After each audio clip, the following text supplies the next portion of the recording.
On the second day of stumping for his stimulus bill, President Obama looked everywhere for friendly faces, finding them first among military personnel at Andrews Air Force Base. How are you? After arriving in Fort Myers, Florida, the president sought more handshakes.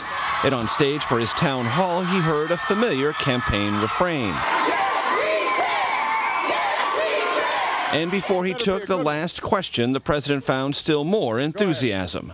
Oh, it's such a blessing to see you, Mr. President. Thank you for taking time out of your day. Oh, gracious God, thank you so much. It did not hurt the mood that the president could interrupt his road show with news that the Senate passed the stimulus. You know why it passed? Because they knew I was coming down to Fort Myers. They didn't want to mess with folks in Fort Myers. While bipartisanship has eluded him in Washington, Mr. Obama found it in Florida's Republican governor, Charlie Crist. This is not about partisan politics. This is about rising above that, helping America, and reigniting our economy. Mr. Obama's travels and his first primetime press conference last night are designed to shake up a political dynamic where the president's far more popular than the stimulus bill he's pushing.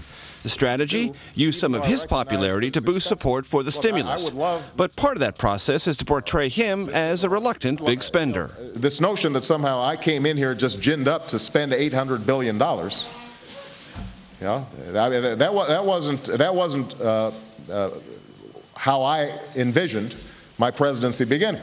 Another part of the pitch? Putting distance between himself and his own democratically led Congress. I'm not going to tell you that this plan is perfect. I mean, it was produced in Washington. There's yet one more goal, managing expectations once the bill becomes law. Tricky when the president's described it as the only thing standing between crisis and catastrophe. I also can't tell you with 100% certainty that everything in this plan will work exactly as we hope.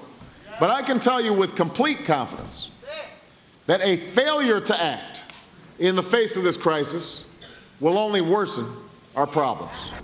The president's just arrived back here at the West Wing, and as he got here, his press secretary Robert Gibbs announced he'll be on the road again tomorrow in Northern Virginia. Then a stop in Peoria Thursday.